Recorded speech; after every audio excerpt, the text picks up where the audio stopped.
7 years ago, I lived in Silicon Valley, and I had a whole life there. I was married, had a home, car, career, and then it all imploded. I walked away from all of it and didn't recognize who I'd become. Didn't like who I'd become. Surrounded by people I didn't want to be like, who probably didn't want to be like me. And at the time, I didn't know what I was going to do next. And if looking back, you were going to tell me that I was going to spend 7 years in the wilderness, I might not have chosen it. But here we are. I did. And that journey was messy. It was hard. It was confusing. It was scary. And there were so many moments along the way, from my relationships to my health, my relationship with myself, my relationship with my family, my friends, my partner.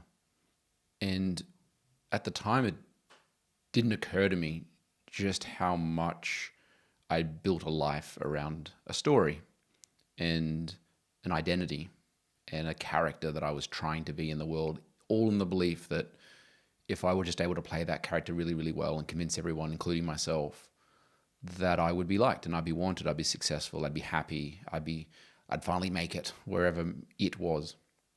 And yet every step of the way, I just realized how much I'd betrayed myself and how much I didn't recognize myself, how much I didn't like myself. I didn't like or recognize who I saw in the mirror. I didn't like the words coming out of my mouth. I didn't like the energy that carried those words. And yet I felt trapped by it. I felt stuck to it, as if now that was who I am, who I was going to be. And the predicament with that as well is that the people I had created in my life and the environments I put myself in were all about keeping me in that same place, because that was who I was and who they knew me to be, and therefore who they wanted me to stay. You know, there's this weird thing happening in the world right now where everybody's aspiring to be present and integrated and healed and whole, and it's beautiful. I love the fact that people are really on a journey of wanting to look beyond the limited realm of who they've historically been. And as someone who's gone into that realm and gotten very, very lost, very, very stuck in the mirror, staring at my own reflection, I won't say that it wasn't helpful, and I won't say that it wasn't useful, and I won't say that I don't regret a thing. But I also know the time when I felt like, now what? And I kind of lost my connection to life and to the world and to myself. In a weird way, got so stuck in the present that I made the future and the past wrong. My ambition went away. My dreams went away. I felt disconnected. And so now there's this reintegration back into the world where it goes from saying, well, this is who I've been. Is that who I want to be? But then as you aspire to who you do want to be, it's like, well, what is the transition into that? And what choices would one have to make? And how would one re-engage with the relative world where there is meaning and there is morality and there is stories and significance and emotions and all these things that some of this work can really sort of lead us to believe that is wrong and bad and something we should cut out. So this very messy journey that I've been on has been constantly confronted with my own reflection, seeing myself in everyone and in everything, seeing my own reflection, the people that triggered me, the people upset me. At first, it was just judgment. It was just anger towards these people, like, how dare they? And yet at some point along the way, you discover, oh, I do that. I can do that. I'm capable of that. I have done that. And these are parts that I now make wrong, or I'm ashamed of, or I wouldn't want people to know about me, because that would crumble my entire identity. And so you judge it and you resist it and you cut it out, because the last thing you want is more of that around you in the event that it might trigger that part of you. And while it's not always a vis-a-vis type situation where it's like their behavior is you're exactly them, it's that their behavior is informed by something, maybe a fear of insignificance or a fear of not being loved. When I think about who I became versus who I wanted to be, I realized that so much of it wasn't really chosen consciously. It was, I won't say chosen for me, but I chose it myself out of a fear of survival, out of fear of not being wanted, not being successful, not being liked. And I think that is the concept of misalignment.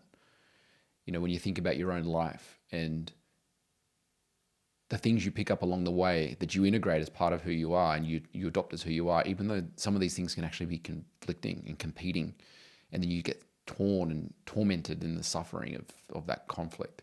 And it's this paradox that we all aspire to build this beautiful castle that is who we are.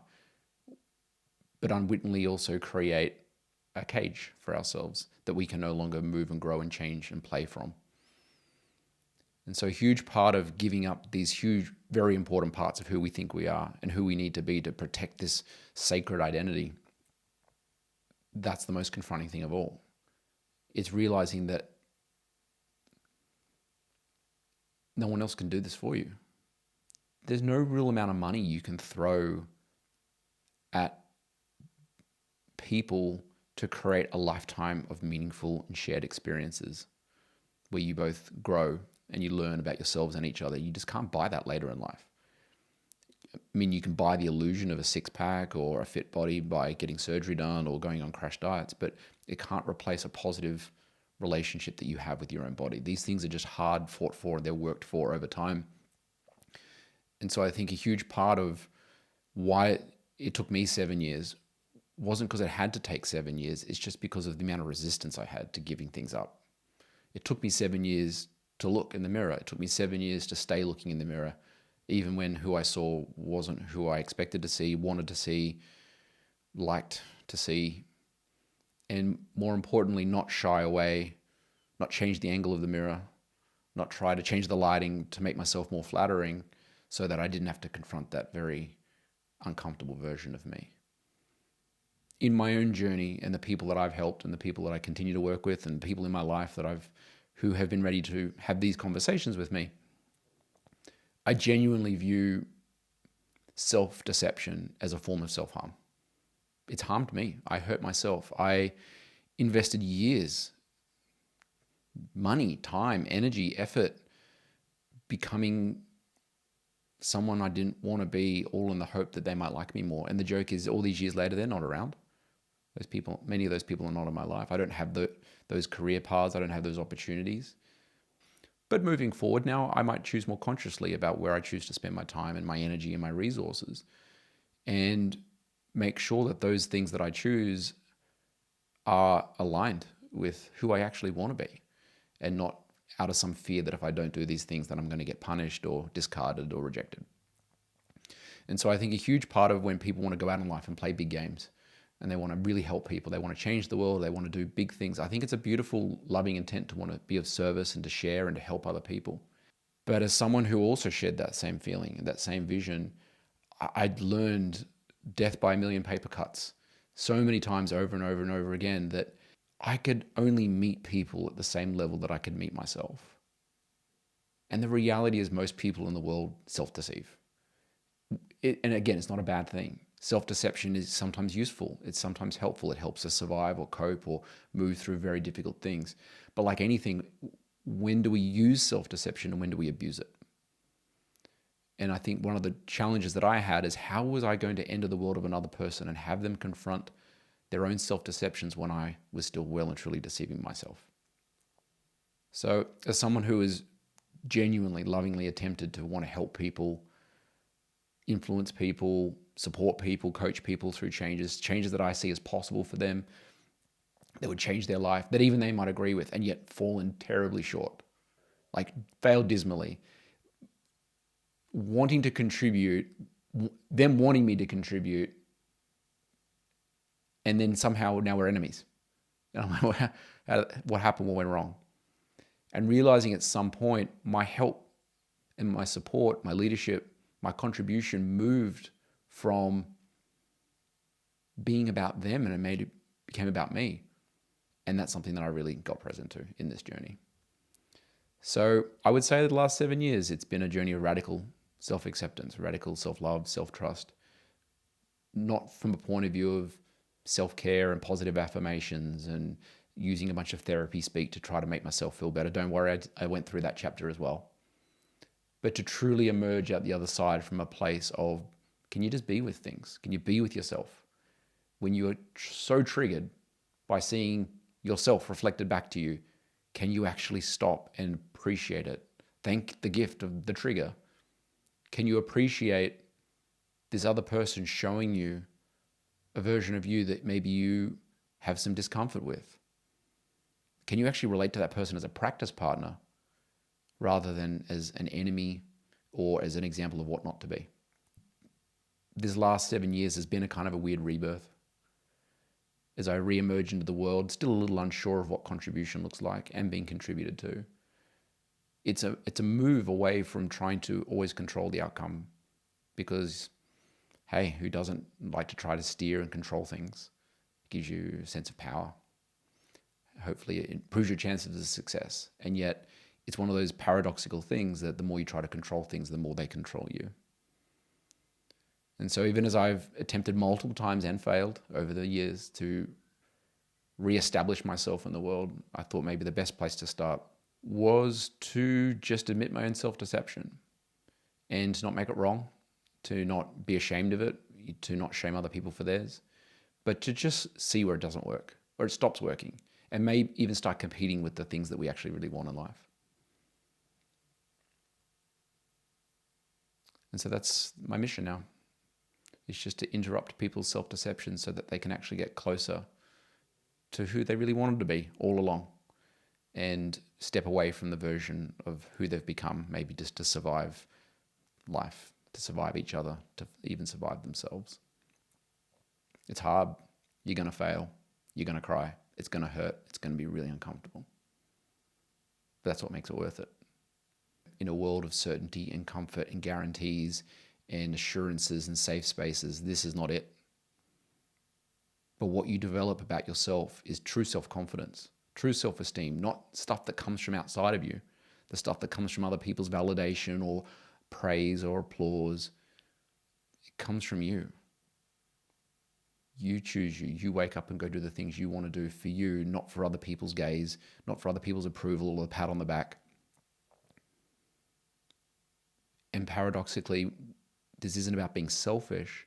This is about that when you feel whole and complete in who you are, truly who you are, now you can go be a beautiful demonstration to really help other people do the same thing. That's you being an embodiment of the work. That is not you having more quotes, better frameworks, read more books. That is you actually being able to be a living, walking demonstration of what you're about. I don't know if I'm always there yet. If there's anywhere to get, that's who I do my best to remind myself. I still get triggered. I still get plugged in. There are still people that I help, that I go off and my ego gets triggered and off, away I go. For the longest time, I tried to pursue ego death, ego bankruptcy, as if somehow that was the aspirational thing, was to have no ego, to be fully present. And that's just unrealistic. Unrealistic from the point of view that also ego is not bad. It serves a purpose. Not being present serves a purpose. Having future ambitions is wonderful. Reflecting on the past is useful. They're not wrong.